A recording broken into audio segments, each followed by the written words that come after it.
அஸ்ஸலாமு அலைக்கும் வரஹ்மத்துல்லாஹி தஆலா வபரகாத்துஹு. ரப்பி ஷ்ரஹ்லி ஸத்ரி வயஸ்ஸிர்லி அம்ரி வஹலல் உக்தத்தம் மின் லிசானி யஃப்கஹு கௌலி. கண்ணியமிக்க நல்லடியார்களே, அல்லாஹ் நம்மை புண்ணியமிக்க ரமலான் மாதத்தில் நோன்பை நோட்கக்கூடிய பாக்கியம் பெற்ற மக்களாக ஆக்கியிருக்கிறான். அல்ஹம்துலில்லாஹ். ரமலான் மாதம் வந்துவிட்டால் சொர்க்கத்தின் வாசல்கள் திறக்கப்படும், நரகத்தின் வாசல்கள் மூடப்படும், ஷைத்தான் விலங்கிடப்படுவான். ஒவ்வொரு நாளும் அல்லாஹ்வின் புறத்திலிருந்து நியமிக்கப்பட்ட ஒரு மலக்கு, நன்மையை விரும்பக்கூடியவனே அதை நோக்கி நீ முன்னேறி வா, தீமையை விரும்பக்கூடியவனே அதை குறைத்துக்கொள் என்று அழைப்பு விடுத்து கொண்டிருக்கிறார்கள் என்று நபிகள் நாயகம் ஸல்லல்லாஹு அலைஹி வஸல்லம் அவர்கள் கூறினார்கள். இப்படி நிறைய ஏற்பாடுகளை அல்லாஹ் இந்த ரமலானுக்காக செய்திருக்கிறான். எல்லா இபாதத்துமே அல்லாஹ்விடத்தில் மறுமையில் கூலியை பெற்றுத்தரக்கூடிய இபாதத்து தான். அல்லாஹ் குர்ஆனில் கூறுகிறான், எந்த ஒரு இபாதத்தையும் அதை இக்லாஸான முறையில் கலப்படம் இல்லாமல் அல்லாஹுக்கு மட்டுமே நிறைவேற்ற வேண்டும் என்று. எந்த இபாதத்திலாவது நீங்கள் கலப்படத்தை ஏற்படுத்தினீர்கள் என்றால் அந்த இபாதத்துக்கு எந்த ஒரு பலனும் இல்லாமல் போய்விடும். என்ன அது கலப்படம்? அல்லாஹ் குர்ஆனிலே கூறுகிறான், வமா உமிரு இல்லா லியஅபுதுல்லாஹ முஹ்லிஸீன லஹுத்தீன ஹுனஃபாஅ வயுகீமுஸ் ஸலாத்த வயூத்துஸ் ஸகாத் வதாலிக தீனுல் கையிம. அல்லாஹுக்கு வணக்கத்தை தூய்மையாக்கியவர்களாக, பிடிப்புள்ளவர்களாக அல்லாஹுவை அவர்கள் வணங்க வேண்டும். மேலும் தொழுகையை அவர்கள் நிலைநாட்ட வேண்டும், ஜக்காத்தையும் கொடுத்து வர வேண்டும். இவை தவிர வேறு எதுவும் அவர்களுக்கு கட்டளையிடப்படவில்லை. இதுதான் நேரான மார்க்கமாகும் என்று அல்லாஹ் சூரா பையினாவில் 5வது ஆயத்தில் குறிப்பிடுகிறான். நாம் செய்கிற இபாதத்துக்கள் அல்லாஹ்வின் பொருத்தம் இல்லாவிட்டால் நிச்சயமாக அது வீணாகிவிடும். அது நீங்கள் எவ்வளவு பெரிய அமலாக இருந்தாலும் சரி. நீங்கள் ஹஜ் செய்கிறீர்கள் என்று வைத்துக்கொள்வோம். அந்த ஹஜ் மிகவும் கஷ்டப்பட்டு செய்யக்கூடிய இபாதத்துகளில் ஒன்று. ஆனால் நாம் சில பேரை பார்க்கிறோம், அவ்வளவு கஷ்டப்பட்டு அந்த இபாதத்தை செய்து முடித்துவிட்டு ஊருக்கு வந்தால் தன்னுடைய பெயருக்கு முன்னால் ஹாஜி என்று போட்டுக்கொள்கிறார்கள். அப்படி யாராவது போடவில்லை என்றால் அதற்கு அவருக்கு கோபம் வருகிறது. 2வது முறையோ அல்லது 3வது முறையோ ஹஜ்ஜிக்கு சென்று வந்துவிட்டால் அவருக்கு அல்ஹாஜி என்று பட்டம் கொடுக்க வேண்டும். அப்படி அந்த பட்டத்தை வேறு யாராவது கொடுக்க மறுத்தால் அவருக்கு கோபம் கொப்பளிக்கிறது. இப்போது இந்த அடியார் அல்லாஹ்விற்கு செய்யக்கூடிய இந்த ஹஜ் எனும் இபாதத்தை எப்படி பார்க்கிறார்? உண்மையிலேயே இந்த ஹஜ்ஜை அவர் அல்லாஹுக்காக செய்திருந்தால் அது அவருக்கும் அல்லாஹுக்கும் உரித்தானது ஒன்று. இதிலிருந்து அவர் பெருமை தேட முயற்சி செய்யக்கூடாது. அப்படி ஒரு அமலை கொண்டு நீங்கள் பெருமை அடிக்கும்போது அந்த அமல் அல்லாஹுக்கு தேவையற்றதாக ஆகிவிடுகிறது. அல்லாஹ்வின் தூதர் அவர்கள் கூறினார்கள், வளமும் உயர்வும் மிக்க அல்லாஹ் கூறினான், நான் இணையாளர்களை விட்டும் இணை கற்பித்தலை விட்டும் அறவே தேவையற்றவன். யாரேனும் என்னுடன் பிறரையும் இணையாக்கி நற்செயல் புரிந்தால் அவனையும் அவனது இணை வைப்பையும் தனியே விட்டு விடுவேன். இது சஹீஹ் முஸ்லீமில் 5708வது ஹதீஸாக பதிவு செய்யப்பட்டிருக்கிறது. இதிலிருந்து நமக்கு என்ன தெரிகிறது? அல்லாஹுக்கு ஒரு விஷயத்தை நீங்கள் வணக்கமாக செய்வதாக இருந்தால் அது அல்லாஹுக்கு மட்டுமே இருக்க வேண்டும் என்ற மன தூய்மை உங்கள் உள்ளத்தில் இருக்க வேண்டும். அப்படி அந்த மன தூய்மை இல்லை என்றால் அல்லாஹ் உங்களுடைய அமலை தூக்கி எறிந்து விடுவான். அது அல்லாஹுக்கு தேவையற்றது.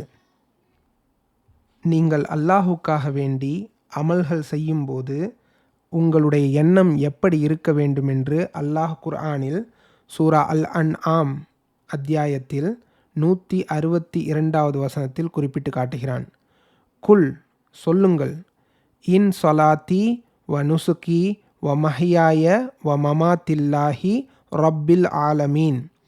என்னுடைய தொழுகை, என்னுடைய வணக்க முறை, எனது வாழ்வு, எனது மரணம் அவை அனைத்தும் அகிலத்தின் இறைவனாகிய அல்லாஹுக்கே உரியன.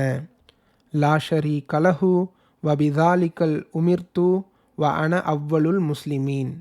அவனுக்கு நிகரானவன் இல்லை, இவ்வாறே நான் கட்டளையிடப்பட்டுள்ளேன், முஸ்லிம்களில் நான் முதலாமானவன் என்று கூறுவீராக என்று அல்லாஹ் குர்ஆனிலே குறிப்பிட்டு காட்டுகிறான்.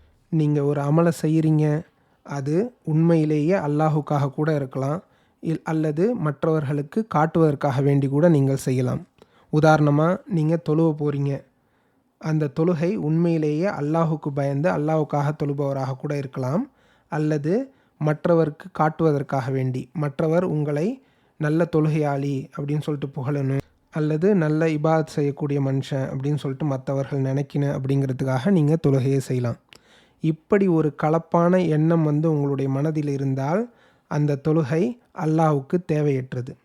அதே போன்று ஜக்காத் கொடுக்குறீங்க, ஜக்காத் கொடுக்கும்போது அல்லாஹுக்காக வேண்டி மன தூய்மையோடு கொடுத்தால் அதனுடைய பலன் அல்லாஹ்கிட்ட கிடைக்கும். அப்படி இல்லாமல் மற்றவர்கள் எல்லாம் உங்களை பெரிய கொடையாளி பாரு, அவர்கிட்ட யார் கேட்டாலும் என்ன கேட்டாலும் கொடுத்துருவாரு அப்படின்னு சொல்லிட்டு மற்றவர்கள் புகழ வேண்டும் என்பதற்காக நீங்கள் செஞ்சீங்கன்னாக்கா அதை விட்டும் அல்லாஹ் தூய்மையானவன். மற்ற அமல்களுடைய நிலைமையெல்லாம் இப்படி இருக்கும்போது நோன்பை குறித்து அல்லாஹ் கூறுகிறான். என்ன கூறுகிறான்? நோன்பு எனக்கு உரியது, அதற்கு நானே கூலி வழங்குகிறேன். நோன்பு அல்லாஹுக்கு உரியது தான். நோன்பு மட்டுமா அல்லாஹுக்கு உரியது? தொழுகையும் அல்லாஹுக்கு உரியது தான், நோன்பும் அல்லாஹுக்கு உரியது தான், குர்பானியும் அல்லாஹுக்கு உரியது தான், ஹஜ்ஜும் எல்லாமே அல்லாஹுக்கு செய்யக்கூடிய அத்தனை வணக்கங்களும் எல்லாமே அல்லாஹுக்கு உரியது தான். ஆனால் குறிப்பாக நோன்பை மட்டும் எதற்காக தனக்குரியது என்று அல்லாஹ் குறிப்பிடுகிறான்? ஏன்னா இந்த நோம்பில் தான் நீங்கள் மற்ற வணக்கங்களில் செய்யக்கூடிய கலப்படத்தை செய்ய முடியாது. நீங்கள் மற்றவரிடம் பெருமை அடிப்பதற்காக வேண்டி நோன்பை வைக்க முடியாது. ஏன்னா நீங்கள் நோன்பு வச்சுருக்கிறீங்களா இல்லையாங்கிறது உங்களுக்கும் அல்லாஹுக்குமானது. மற்றவர்கள்ட்ட நீங்கள் நடித்து கொண்டு நீங்கள் சாப்பிட்டு கொண்டு கூட இருக்கலாம், ஆனால் நோன்பு வைத்திருக்கிறீர்கள் என்பதற்கு அல்லாஹ் மட்டுமே சாட்சியாக இருக்கிறான். நோன்பு வைத்திருப்பவர்களுக்கு ரியா என்று சொல்லப்படக்கூடிய முகஸ்துதி ஏற்படுவதற்கு வாய்ப்பே இல்லை. மற்ற அமல்களுக்கெல்லாம் எந்த அளவுக்கு நன்மை கிடைக்கும் என்பதை நாம் ஓரளவு ஊகிக்க முடியும். நபிகள் நாயகம் ஸல்லல்லாஹு அலைஹி வஸல்லம் அவர்கள் சில இபாதத்துகளுக்கு எவ்வளவு நன்மை கிடைக்கும் என்பதையும் சொல்லியிருக்கிறார்கள். உதாரணமாக, நாம் தனியாக தொழுவதை விட ஜமாத்தோடு சேர்ந்து தொழும்போது அது 27 மடங்கு கூலி கொடுக்கப்படுகிறது. அதே மாதிரி உதாரணமாக நபிகள் நாயகம் ஸல்லல்லாஹு அலைஹி வஸல்லம் அவர்கள்ட்ட ஒரு மனிதர் வராரு, அஸ்ஸலாமு அலைக்கும் அப்படின்னு சொல்கிறாரு.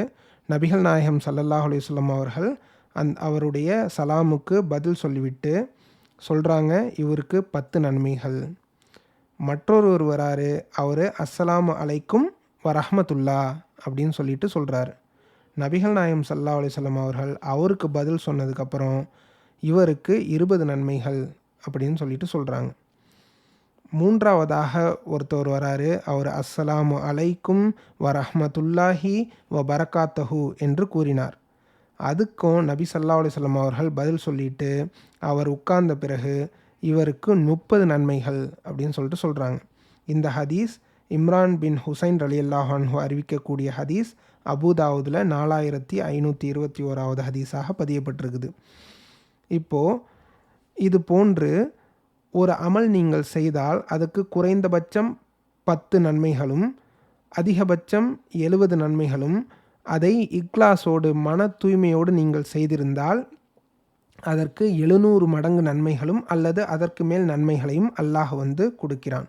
ஆனால் நோன்பை பொறுத்தவரை அல்லாஹ் என்ன சொல்கிறான்? நோன்பு எனக்குரியது, அதற்கு நானே கூலி கொடுப்பேன். ஆனால் அது என்ன கூலி அப்படின்னு சொல்லிட்டு சொல்லப்படலை. எப்படி கஅபாவை அல்லாஹ் புனிதப்படுத்தி இருக்கிறானோ, மற்ற பள்ளிவாசல்கள் இருந்தால் கூட கஅபா எனும் பள்ளிவாசலை அல்லாஹ் புனிதப்படுத்தி இருக்கிறானோ, அதே போன்று மற்ற அமல்களை காட்டிலும் அல்லாஹ் நோன்பை தனித்துவமாக பார்க்கிறான். அதற்கான கூலி மிகவும் உயர்ந்ததாக இருக்கிறது. எனவே அந்த நோன்பை நாம் மன தூய்மையுடன் நோக்க வேண்டும். அல்லாஹ் தானே கூலி கொடுப்பேன் என்று சொல்வதற்கான அர்த்தம் என்ன? சொர்க்கம்தான் அதனுடைய கூலியாக இருக்க போகிறது. வேறு எந்த கூலியும் அதற்கு இணையாக இருக்கப் போவதில்லை.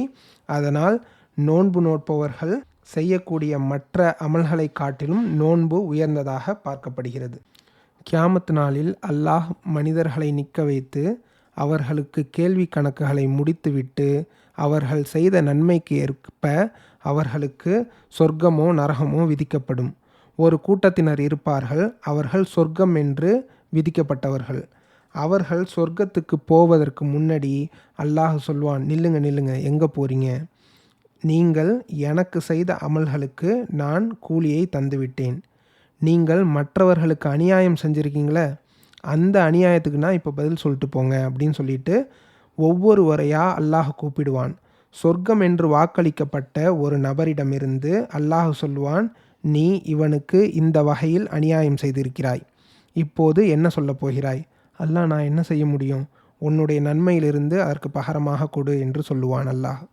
இப்படியாக அவர் எந்தெந்த மனிதரிடமெல்லாம் அநியாயம் செய்திருந்தாரோ, அனாதைகளின் சொத்தை பறித்திருந்தாரோ, மற்றவரை ஏமாற்றியிருந்தாரோ, அவர்கள் எல்லாம் ஒவ்வொருவராக வந்து இவருடைய நன்மைகளை எடுத்துக்கொண்டே இருப்பார்கள்.